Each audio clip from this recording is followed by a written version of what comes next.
Hi, everyone, and welcome to another Roofing Contractor Walls and Ceilings Legal Insights video and podcast. I'm Roofing Contractor Editor Art Eisner, and I'm glad as always to be joined by Trent Cotney, CEO of Cotney Attorneys and Consultants. Trent, as always, I'm glad you're here to walk us through some of the biggest issues facing the roofing and construction industries, legal and otherwise. How you doing today? Doing great, Art, my friend. It's great to be able to talk to you again. Likewise. So I feel like we've got to start by recognizing the historic devastation we saw just over the weekend in Kentucky and other parts of the Midwest. Trent, have you heard from any contractors working out there that have been affected? And what's the latest? What are you hearing?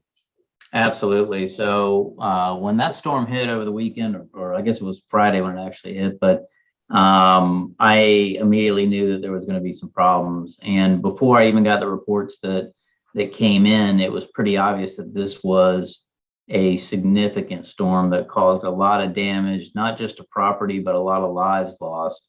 It came so fast and unexpected. It caught a lot of people off guard. So significant amount of damage. I haven't seen the total numbers yet, but you can anticipate billions. And contractors have been affected by this. It's primarily, Kentucky, but other states also had damage, Tennessee and Missouri. I heard some reports, even out in Illinois, I've heard some reports of damage. But I had the privilege of talking to the Kentucky Roofing Contractors Association yesterday. Robin, their executive director, had asked me to speak. And, I talked to them a little bit about kind of what they were seeing, what they're potentially facing. And we went over a bunch of different issues. There's some contractors that were directly hit. There were others that had some minor damage, but a bigger problem is for those that managed to avoid the worst parts of the storm is materials. I mean, how many times have I said during these podcasts and interviews that the supply chain issue is going to continue, and it's going to be exacerbated by storms just like this.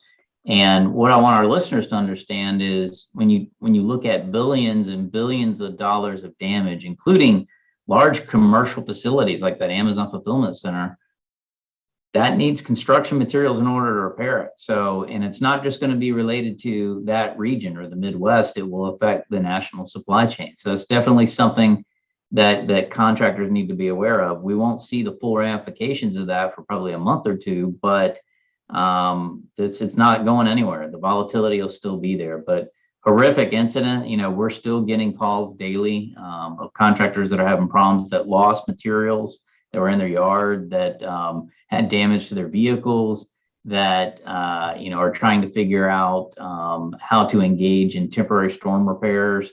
What I call blue roof contract or tarp contracts, things, to basically hold homeowners and commercial owners over until they can actually get roofing materials in to do the work. And this is obviously happening right on the cusp of winter. It can't be easy for all those areas affected in the Midwest. It gets cold, so that can't be helping on both the urgency side, right? Absolutely. So one of the things is that a lot of contractors don't think about, and I'd like our listeners to kind of pay attention to, if you're doing storm work, if you're going in there to the storm area, you need some extra safety training because there are a lot of potential hazards, puncture points, damaged debris, all kinds of stuff that's potentially, in the rubble, everything from asbestos to other hazardous type chemicals. You really have to kind of prepare your crew to understand the extent of the tragedy if you're not used to this kind of stuff. So please be safe if you're doing that kind of work. It's great advice, Trent. I was wondering they're going to need a lot more help in those affected areas than just roofing. But for those contractors that either want to get involved and maybe even measure some of those business opportunities once that recovery process begins, what should be on their radar at this point?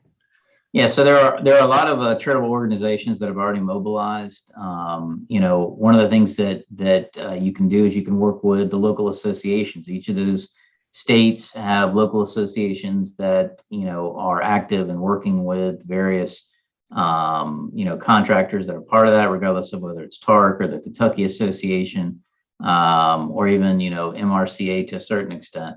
So I think, reaching out to the associations may be a good starting point to figure out how you can help, more so than just, writing a check to a big charity, even though that's great as well. If you do get involved, and let's say, I've heard of some contractors helping others by storing, equipment or materials at their location because the contractor's location was destroyed. So another contractor chips in. If you do that, check your insurance coverage, make sure that you got proper insurance to handle that, because God forbid we get another storm and then you're looking at a potential loss on your property. If you want to loan crew or anything like that, make sure that you have buttoned up lease agreements, that kind of stuff, employee leasing type stuff. Be very careful and cautious when you enter certain places. If you're not familiar with how to do insurance work, it is a different beast, right? If you do nothing but retail and you decide to switch to insurance, you're going to have as many problems as insurance trying to switch to retail. It's a different business model, so you need to understand how to do that. Getting some information from contractors that are used to this is useful. I've got friends that are public adjusters that help navigate a lot of this stuff, but this would be just a few hints and tips that I would give to contractors that are out there looking to help. All right. Great advice as always, Trent. What else is on your mind today? Yeah, so politics continues to be politics, Art. It's surprising. I often kind of scratch my head, regardless of who's in office, of how out of touch sometimes our politicians are. But what's interesting is this Build Back Better Act, which is basically the infrastructure plan. It passed the House without any issue, and now it's been hung up in the Senate. And as part of the Senate analysis, they did a budgetary analysis of what it was going to cost. And, the House had suggested, it's going to be 1.7 trillion, which I don't know about you, but I don't have 1.7 trillion. So, that is enough to make you get heartburn to begin with. But in this analysis, they actually figured out that the actual cost of the proposed act was going to be $5 trillion over 10 years. Okay, $5 trillion. So you can anticipate that, one, this thing's not going to get approved this year, and two, there's going to be even more haggling, more problems as inflation continues to spiral out of control, as we continue to have all these issues with supply chain. I just don't think dumping a bunch of money on it is necessarily going to be the fix. So expect some more wrangling and negotiations next year. Trent, just a quick follow-up. Do you expect some of those revelations to impact groups that were supportive of the initiative initially to kind of maybe pull back a little too? Yeah, I think so. I think at this point it has gone on for so long and it is so convoluted that it's hard for a lot of the special interest groups to even continue to pay attention, rather than diverging and going in their own direction. One of the things that we've done here is, instead of trying to focus our efforts on this Infrastructure Act, we're working on the Ocean Shipping Reform Act, because we believe that's a better way to deal with some of the supply chain issues. It helps address the port problems and some of the other things out there. I think special interests that are out there are going to look at this just like I'm looking at it, like a layperson, and say, this is a hot mess. I'm leaving this, and I'm going to look for some different piece of legislation that will be more narrowly focused. Because it's a mess, man. And it's gone on for so long that a lot of the constituents are just tired of dealing with it. All right, time will tell. Gets Right. more interesting, Trent. Thanks as always for your insight and all you're doing for the roofing and construction industries. Where can people find out more? Sure. Go to our website, cottonycl.com, or feel free to email me anytime, tcottony@cottonycl.com. All right. Thank you, Trent. And thanks to all of you out there. Please visit roofingcontractor.com. While you're there, be sure to sign up for our free e-news magazine and our e-newsletters so you can stay on top of the latest news and info impacting the industry. For our walls and ceilings audience, please also visit wconline.com for comprehensive coverage of the interior construction industry. Stay safe, and we'll see you next time.